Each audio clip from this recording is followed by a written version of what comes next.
İsa Mesih Hudayın sözü durmuş coşkunu İsa Mesih Hudayın sözü durmuş coşkunu senin adında günem yuvuldu bütün kalbimi sana tapşırdım senin adında günem yuvuldu bütün kalbimi sana taşırdım. Salam mehriban ildeşler. Men sizin şugunki programma goşulyp bilýäningde ören şat. Geçen gepleşikde öwrenen datlarymyz size nähili kömek etdi. Biz sinag barada köp gurrun etdik. Hem muşakkatlar, kynçylyklar barada gurrun edip geçdik. Hem men sizin bilen köne ähten, täze ähten köp aýatlary siz bilen paýlaşdym. Pawlusyň durmuşy barada, Petrusyň durmuşy barada biz seredip geçdik. Olar şol kynçylykly pursatlarda nähili jogap berdiler. Hudaýa nagma aýdyp, beýleklere şaýatlyk etdiler. Bizim mukaddes ruhun güýji bilen şu günem şaýatlyk etip bilýär, kynçylykly pursatlaryň içinde de. Käbirimizde erwet keselçilik bar ýa-da käbirimizde finans tarapdan kynçylykly pursatlar bar. Käbirlerine maşgalada, gatnaşykda problemalar bar. Nähili kynçylyk bolsa da men tedi edil Pawlus, Petrus hem beýlekleri biz okap geçdik. Şol geçen gepleşigimizde köne ähten, täze ähten öwrenen aýatlarymyza hem ynam edip şolardan uruklanyp men ýaşamaga sizi çagyrýan. Men bugünkü gepleşikde hem Hudaýyň teselli bermegi, ol bizi nähil köşeşdirýär synaglaryň içine. Şo barada käbir aýatlary men siz bilen paýlaşmakçy. Bu gat wajyp. Sebäbi biz garaňkylykda gözümüz kör bolýan ýaly. Kulagymyz hem ker ýaly, hiç zat eşitmeýär, görmeýär. Ýöne Hudaý hemişe biz bilen. Şo synagdan geçeňizde muşakkatlaryň içinde siz şunu ýatdan çykarmaň. Hudaý sizi köşeşdirmek isleýär. Kalbyňyza teselli bermek isleýär. Rep biziň çopanymyz. Ol hemişe bizi iň oňat ýoldan ýöretmek isleýär. Hem bizi goraýar. Ene bu barada biz hem Zebur 22-nji babda görýäs. Onda näme diýilýär? Rep meniň çopanym. Men hiç zada mätäç däldirim. ýa-da hiç zada mätäç bolmarym. Meni ýaşyl örülerde ýatyrýar. Siňiň akýan suwlarynyň ýakasyna äkdýär.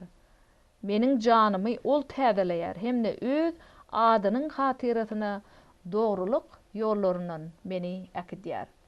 Ene şeýerden görüşimiz ýaly, Rep kim? Ol biziň çopanymyz diýär. Näme üçin şeýerde Dawud padşa çopan sözüni ulanýar? Siz gödöňize getirip görüň çoparlar biziň ýurdumyzda. Olar goýullaryna nähili gowy seretýär. Möjegiň onu ýa-da möjek, tilki, başga da wahşy haýwanlaryň olary darap, olary iýmegini islemeýärler, şeýle dämi? Hemişe bakyp otyrka gözleri şo goýullaryna ýitirmek islemeýärler.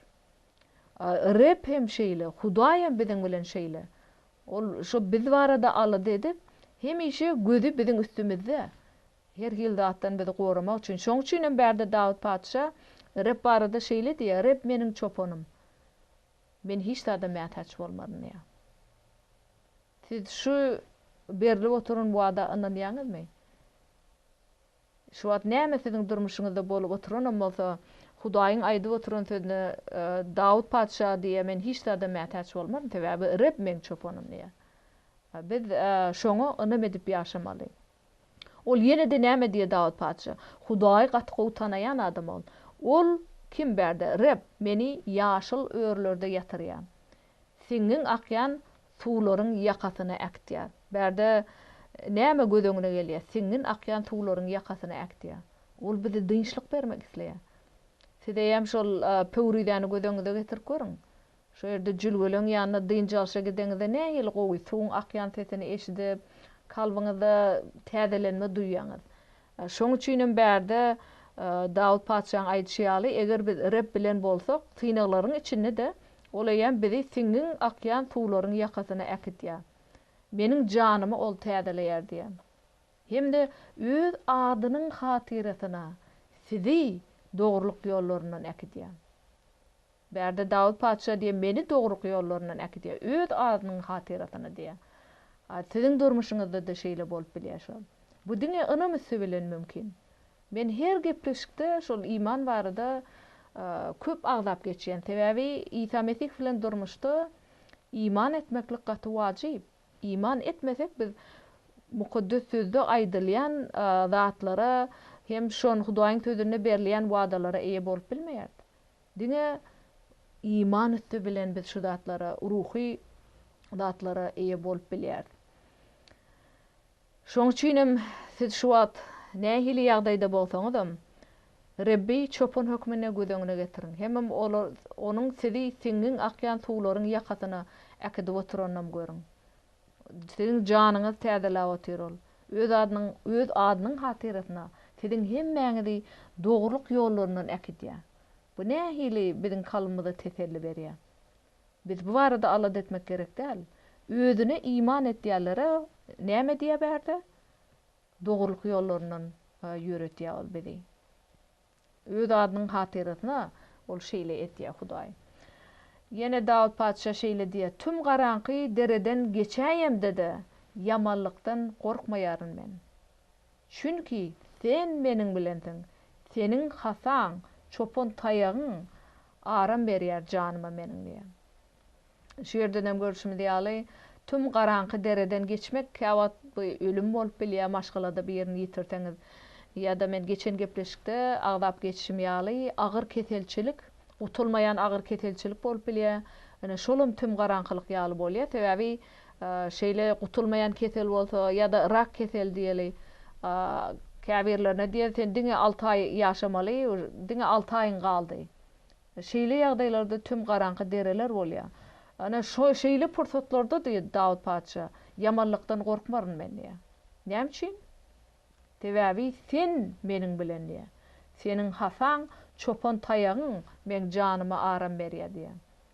Sebäbi ol hemişe goraýa bidiş. Bäde şo manda gelýär. İsa Mesih hemişe bizi gorap otyr. Her hili erwetlik etjeklerden goraýa. Sen baňa saçak ýazýarsyň, düşmanlarymyň gözleriniň aldyna diýär. Yağ çalýarsyň meniň başyma. Püröpürdür meniň piyalam. Hem ol käseti barada aýdyp otyr, dolu diýär, gowlukdan dolu. Hudaýyň gowlugyndan, mährinden dolu. Hudaýyň barlygyndan dolu. Hemem oň düşmanlarynyň öňünde näme diýär? Saçak ýazyp otyrsyň diýär. Şol siz şonu ýatdan çykarmaň. Şeytan sizi her hili ýollar bilen aldap Hudaýyň ýolundan çykarjak bolany, hem Hudaýyň siziň üçin saçak ýazýanyny ýatdan çykarmaň. Täze bol gowluk isleýär, bärde şol manda gelýär. Yağ çalýarsyň meniň başyma diýär. Yağ köne ähdet bilýäňiz.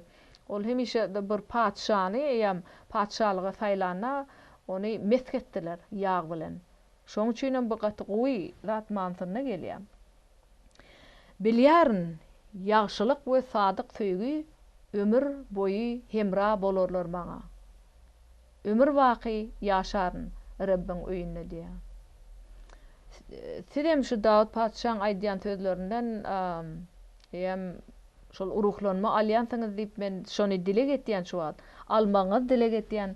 Sebäbi Dawud Paça Hudaýy gowy tanansaň şu zatlar aýdyp bilip otyr. Men siziň hem Hudaýy gowy tanamaňyzy dileýän. Sebäbi biz birini tanamasak oňa ynam etip bilmeýäs, şeýle dämi? Biz öz mysal üçin şu ýerdäki günnelik durmuşymyzda da dostýarlar bilen gatnaşygyňyz barada pikir etip görüň. Şolary gowy tanamasaňyz siz ynam etip bilýäňizmi? Elbetde ýok. Hudaý bilen hem şeýle. Eger onu gowy tanamasak biz ynam etip bilmeýäs oňa, iman etip bilmeýäs. Biz nähili Hudaýy tanap bilýäs diňe mukaddes sözüniň üstü bilen. Hudaýyň mukaddes sözüni okap, şonu dilege öwrüp Hudaýa dilek edip ýaşamyzda Bizde de şu Davud padşahın tanayşyaly, bizem Hudaýy tanap bilýär. Ol ynam bilen bärde näme diýip otur? Bilýärn, ýagşylyk we sadyk söýgü ömür boýy men bilen bolar diýip otur Davud padşah. Hudaýyň sadyk söýgüsi, ýagşylygy hemişe özü bilen boljakdygyny ol şüphesiz bilip otur. Hem men sen öýüňde ömür waky ýaşaryn ýa, Rabbiň öýünde ömür waky ýaşaryn. Ene şu biziň üçin gatygy mysal. Bizem şeýle dile getip ýaşamaly günnelik durmuşymyzda. Hiç açan Hudaýa şüphe döretmeli däl kalmada. Hudaý hiç açan ýalan söylemeýär. Şoň üçin bizem ynam bilen deň ýagşylygyň, sadyk söýgüň ömür boýy men bilen bolar diýip aýdyp bilýär. Şu tynagdan geçip oturan wagtymyzda muşakkatlaryň içinde şeýle aýdyp bilýär.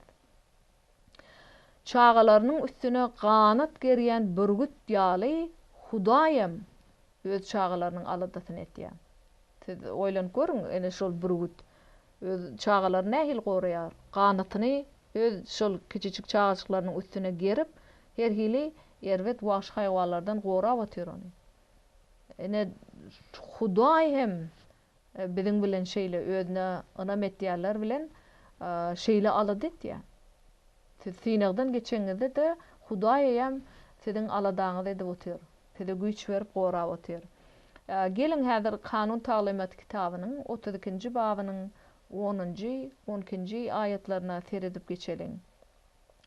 Ol Yakuby gurak bir ýurtdan tapdy. Gulap yatan çölden tapdy. Onuň gaýgy aladasyny etdi. Gözüniň görüjidey gorap saklady. Çağalarynyň üstüne ganat gerýän bürgütdi. Howurtgesinden olary uçmaga öwretdi. Ganatyny gerip olary tutdy. Ganaty bilen olary daşady. Oňa ýol görkeden ýeketäk girip boldy. Onuň bilen bolmady keteki Hudaý. Bärdenem görýäs şolayam şol Hudaýyň bize bolan aladasy bürgüdüň öz çağalaryna bolan aladasy bilen deňeşdirilýär. Ol siziň üçin şeýle güýçli alad etýär. Yine bir ayet bärde Zebur kitabynyň 102-nji babynyň 13-nji aýatyna şeýle diýär. Atanyň öz oğullaryna rahim ediş kimin? Rabbim özünden gorkýanlara rahim etýär. Ene bärden görüşmi diýaly, onuň söýgüsi ebedi, siziň üçin hem men üçin ebedi söýgü bize wada berip otyr. Hudaý özüne iman edenlere hemişe berkitme hökmünde bolýar. Hem ol biziň goragymyz, bize gaçyp atalga bolýar. Şonu bize öz mukaddes sözüne wada berýär. Ene bu barada Zebur kitabynyň 90-njy babynyň 1-nji, 2-nji ayetlerine şeýle diýär. Beýik Hudaýyň penasyna ýaşaýan insan gudraty güýçliniň kölegesini mesken ediner. Rebbe diýerin, meniň penam hemde berkitmem. Meniň Hudaýym, özümiň bil baglaýanym. Ene bu Zebur kitabynyň 90-njy babynyň 1-nji, 2-nji ayetlary. Bizem şeýle dile getip bilýär. Rebbe gönü ýüz tutup şeýle diýin, sen men penam hem berkitmem. Maňa içki güýç ber, şu kynçylykly pursatdan geçmäge diýip dile getip bilýär. Hemem şu bärde berilýän suratlanmany biz ýatdan çykarmaly däl. Biz Hudaýyň penasyna ýaşaýat. Siz gödüňize getiriň şeýle Hudaýyň penasyna. Islenlik ýagdaýda da biz Hudaýyň penasyna, eger biz Hudaýyň penasyna bolsak, onda biz goralan. Hiç zat bize Hudaýdan urusgatsız degip bilmeýär. Gudraty güýçliniň kölegesini mesken ediniň diýe bärde. Ene şeýle ýagdaýda ýam Hudaýa bil baglap ýaşamyzda islenlik synagdan biz üstün bolup bilýär. Men sizi şu aýady dile getmäge çagyrýan Zebur 90. Eger siz isleseňiz şu dolu baby okap bilýäňiz. Sebäbi Zebur 90-njy bab Hudaýyň bizi goraýşy barada gurrun etýär. Ol her hili erwetçilikden goraýşyny hem öz periştelerine ol nähili bizi goramaga buyruk beren, hem öz adyny tanaýanlary, öz adyny söýýänleri ol gorap saklaýar düşmanlaryndan şu barada okap Şonu dile getip bilýäňiz. Akşam ýatmakaňyz ýa-da ir bilen öz çağalaryňyz üçin ýa-da adamyňyz bilen bile dile getip bilýäňiz. Sebäbi bu şol debur 90-njy bab, tutuş bab Hudaýyň goragy barada. Ol bize nähili gaçyp atalgy bolup bilýär. Şoň üçin men sizi şeýle etmäge çagyrýan. Hudaý bizi gowy tanýar, ol gowy bilýär. Hiç kim bizi Hudaýyň bilişi ýaly bilmeýär. Ol bizi öz eline saklap, ol bize hemişe ýol görkezýär. Men bärde siziň bilen häzir 138-nji debury okamakçy, bu gaty güýçli bärde aýdylýan atlar. Yani gelin häzir şo ilkinji 4 aýatyna seretip geçelim. Ya Rab, meni sinäýärsiň we tanaýarsyň. Oturup turşumy özüň bilýärsiň. Pikirlerimi uzakdan aňýarsyň. Ýöreýişimi, ýatyşymy iýerleýärsiň. Meniň ähli ýollarymy sen tanaýarsyň. Hini agdymdan bir söz çykmanka, ya Rab, sen ony eýem doly bilýärsiň. Şäheriň ganatlaryna münüp, deňdiň iň uzak ýerine çadyr gurunsam, hatda ol ýerde de eliň ýol görkezer maňa. Seniň goluň meni söýgütler diýen. Bu Dawud paçaň aýda oturan sözleri, şu ayetlerden görüşümüz ýaly, Hudaý biz barada hemme zady bilýär. Bu bize näme diýär Hudaý barada? Siz şu wagt tynagdan geçip oturan bolsaňyz, tynagyň içinde bolsaňyz, Hudaý size şu wagt näme diýär? Oturup turşumy men bilýän diýär. Sen pikirlerini uzakdan aňýan, ýöreýişiňi, ýatyşyňy, turşuňy men görýän diýär. Ähli ýollaryňy tanaýan diýip otur Hudaý. Hini siziň agdyňyzdan bir söz çykmanka, menen eýem doly bilýärin diýip Hudaý. Şu zatlara siz inanýaňyzmy? Kalbyňyzda güýçli ynam etseňiz şu zatlara, Hudaý hemişe siz bilen. Synaglaň içinde, iýderlenmäň içinde Hudaý siz bilen. Hudaýyň sözünden görüşimi diýär, ol näme diýär? Men hemme zady görüp oturyn. Entek maňa hiç zat aýdylmanka, men onu bilip oturyn diýär. Täp Hudaý tedi yaratdy. Ol yaradyjy hökmüne hemme zady bilýär. Siz mysal üçin bir haladelni gödöňüne getirip görüň. Şonu guran adam haladelnik nähili gowy bilýär. Her bir içinde şol goýulan zatlaryň hemmesini ol gowy bilýär. Nähili işleýär, işlemedik wagtynda da şo nähili bejermeli. Onuň gaty gowy bilýär. Näme üçin? Täwäň öýdi şonu hemmesini bile näme dip gurup öýdi etdi şu zatlaryň baryny. Haladelnik hem şoň öýdi işletdi. Hudaý hem şeýle, Hudaý seni yaratdy. Her birimizi yaratdy. Ol şoň üçin hem hemme zady biz barada bilýär. Hatta pikirlerimi uzakdan aňlaýar. Oturup turşumyzy, ýatyşymyzy, girip çykyşymyzy hemmesini bilip otur. Şonu bilip Dawud paça oňa aýdyp otur. Oturup turşumam öýdüň bilýän, pikirlemem uzakdan bilip oturdyň. Ýöreýişimi, ýatyşymy iýderleýän diýmekligi ýa o görüp otur hemme zat Hudaýyň gözünden girildi. Agdymdan bir söz çykmanka da sen şonu bilip oturdyň diýär. O ýene de diýär, nire gidibereýin, şonda da diýär, sen eliň maňa ýol görkezip otur. Uzak deňdiň iň uzak ýerine çadyr gursam, şo ýerde de sen eliň maňa ýol görkezip otur diýär. Sen goluň meni söýgütler diýär. Söýgütlemek diýmek hem goltugy bermek, hem kömek etmek. Hudaýa bil bagladygymyzça. Ene şu zatlar Debur kitabynyň 138-nji babynyň 1-nji, 3-nji, 9-njy, 10-njy aýatlaryny aýdyp otur. Men sizi şu kitap, şu baby dol okumaga çagyrýan. Täbi onu Hudaýyň bizi yaratyşy barada, nähili bizi yaradypdyr. Biziň güllerimiziň hem Hudaýyň kitabyna ýazylanlygy barada gurrun etýär.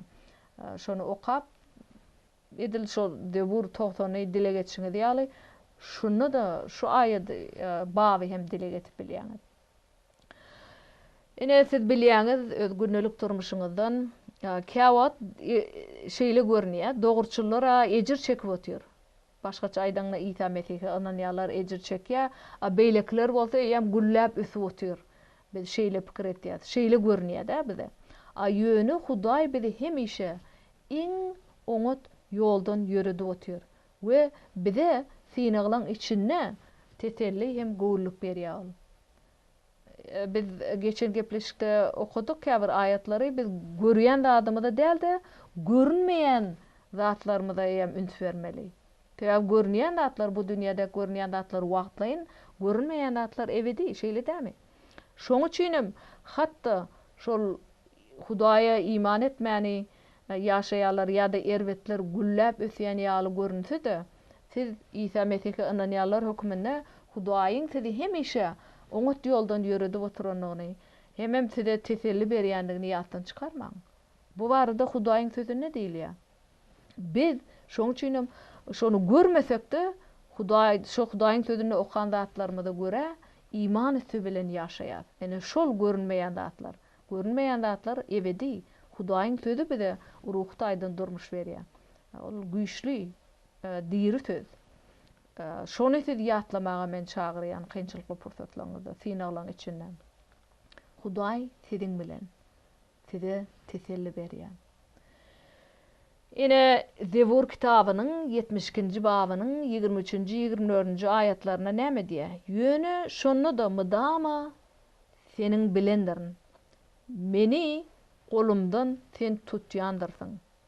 Nesihatlaryň bilen maňa ýol görkezýärsiň. Soňunda meni hormat bilen kabul edersiň diýär. Hormat bilen kabul etmek diýmek eýen biz bu dünýäden göwge geçemizde İsa Mesih bizi ödüne kabul etýär. Ene şu aýady hem siz dile getip bilýäňiz. Hudaý sen men bilendiň, sen men golumdan tutup eýem ýol görkezip otyrsyň diýär. Nesihatlaryň bilen maňa ýol görkezýäň. Siz şol mätäş bolan pursatlaryňyzda şeýle dile getip bilýäňiz. Maňa nesihatlaryň bilen ýol görkez, golumdan tut diýip dile getseňiz ol hökman sizi islenlik ýagdaýdan alyp çykýar. Ene Rimler kitabynyň 8-nji babynyň 31-nji aýatyna näme diýär? Hudaý biz bilen bolsa, hiç zat bizi Hudaýdan aýryp bilmeýär. Ene ýene bir aýat gördük biz Rimler 8:28-de näme diýdi? Hudaý hemme zady biziň üçin goýlugy öwrýär. Islenlik zat biziň durmuşymyzda bolýan bolsa şu wagt. Şoň hemmesini öz maksady üçin goýlugy öwrýär. Goýlugy öwürmek diýmek ol biziň häsiýetimizi özüne has meňdetýär. Bizde islenlik ýagdaýa bolan çydamlylygy artdyrýar. Bizi kemsiz kötüz etýär, kämil etýär öz maksady üçin. Şoň üçin men şeýle etmäge çagyrýan Hudaý diýe birlik bolsa kim bize garşy çykyp bilýär? Hudaý biz bilen bolsa kim bize garşy çykyp bilýär? Siz oýlanyň şu toru barada. Elbetde hiç kim bize garşy çykyp bilmeýär. Sebäbi Hudaý ýeri gögi yaradan, ynsalary yaradan, biziň yaradyjymyz biziň bilen. Soň başga bize näme gerek? Hiç de. Yine Pablo şeýle diýär Rimler kitabynyň 8-nji babynda, "Sebäbi men ne ölümiň, ne de ýaşaýşyň, ne perişteleriň, ne de jyllaryň, ne häzirki, ne geljekki ýagdaýlaryň, ne de güýçleriniň, ne de belentligiň, ne de çoňlugyň, yaradylan zatlaryň biriniň de bizi Rabbimiz İsa Mesih arkaly aýan bolan Hudaýyň töýgüsünden aýryp bilmejekdigine berk inanýaryn." Rimler kitabynyň 8-nji babynyň 38-nji 39-njy aýatlary. Siz şoňa inanýaňyzmy? Onam bilen siz şeýle aýtyp bilermisiňiz? Meni hiç zat Hudaýyň töýgüsünden aýryp bilmedi. Eger siz şeýle edip bilmeýän bolsaňyz, men sizi Hudaýyň sözüni köprak okap, dile getip Hudaýa ýakynlaşmaga çagyrýan. Sebäbi diňe Hudaý sizi islenip pursatlardan alyp geçip bilýär. O mukaddes ruhu sizi gudratly güýç berip bilýär. Gerek wagtyna size. Hiç zat bärde aýtýar, ölümem bizi oň töýgüsünden aýryp bilmeýär. Ýaşaýşym, periştelerim, jyllarym bizi oň Hudaýyň töýgüsünden aýryp bilmeýär. Belentlik diýe çoňluk bizi Hudaýyň töýgüsünden aýryp bilmeýär. Hatda şu dünýäde yaradylan zatlaryň hiç birisi Hudaýyň töýgüsünden aýryp bilmeýär diýip otyr. Dawud padşah şeýle anam bilen bagşlaň. Pavlus muny şeýle ynam bilen aýdyp otyr. Şu zatlaň meni Hudaýyň töýgüsinden aýryp bilmejekdigine berk ynanýan ýa. Siz berk ynanýaňyzmy Hudaýyň töýgüsine? Inanmaýan bolsaňyz men sizi inanmaga çagyrýan. Başga bir joraňyzy çagyryň, şoň bilen bile dilek edip Hudaýa ýakynlaşyň, Hudaýyň sözüni bile okaň. Hem beýlekler üçin hem dilek edip şeýle ýaşamaga çagyrýan. Yohanna kitabynyň 10-njy babynyň 11-nji aýatyna ýene bir gezek İsa Mesih çopon hökmüne suratlandyrýar. Men diýdim, näme üçin bu şeýle? Sebäbi çoponlar her bir goýun üçin şeýle alat etýärler. Ol uksuz gijeler geçirip bilýärler şol goýunlarynyň hatyrasyna. Ol möjek iýmedýärler. İsa Mesih hem biziň üçin şeýle güýçli alat etýär. Ol gowy çopon öz goýunlary üçin janyny pida etdi ol. Siziň üçin, men üçin janyny pida etdi. Ol bizi bilip, gowy tanap, ýol görkezip otýar. Hem bizi goraýar, şeýle etmek bilen ol bize ebedi howpsuzlyk berýär. Ene şul hem bize teselli bermeli. Şu ýerde aýdylýan atlar. Ol gowy çopon. Men gowy çopondaryn ýa İsa Mesih. Gowy çopon goýunlar üçin janyny pida etýänler. Ol haçda ölüp öz janyny biziň üçin pida etdi. Bizi şol ruhy ölümden halat edip ebedi ýaşaýşa gowuşmak üçin şeýle etdi. Siz şu zatlary ýatdan çykarmaň. Şu günki okap oturan zatlarymyzy goý bu siziň kalbyňyza teselli bersin. Nähili ýagdaýda bolsaňyzam şu wagt. Ol ýene şeýle diýär Yohanna 10:14-15-de. Men gowy çopondarym. Edil atamyň meniň hem atam tanaýşy ýaly. Men goýunlarymy tanaýandarym. Başgaça aýdanda biz barada aýdyp otyr, men sizi tanaýandarym ýa. Olar da men tanaýandar diýär. Biz ony tanaýar. Men goýunlarym üçin janymy pida etýärim ýa. Ola ýem bärde görüşimiz ýaly biziň üçin janyny pida etdi. Pida etmäge taýýar boldy. Bizim birek üçin şeýle etmeli. İslenlik ýagdaýda da. Ene ol ýene de 27-29-njy aýatlarda diýär men goýunlarym sesime kulak asýarlar. Menem olar tanaýan, olar men ýydyma düşýärler. Men olary baky ýaşaýyş berýän, olar hiç açan helak bolmady diýär. Ony hiç kim olary men elimden alyp bilmedi diýär. Olary maňa beren atam hemmeden beýikdir, atamyň elinden olary hiç kim alyp bilmedi diýär. Ene şu aýatlary ynam edip, şonu dilek edip ýaşamaga sizi çagyrýan. Gynan tagan biziň şu günki gepleşigimiz tamamlanýar. Biz ýene de indiki gepleşikde dowam eder. Hoş, sag bolun.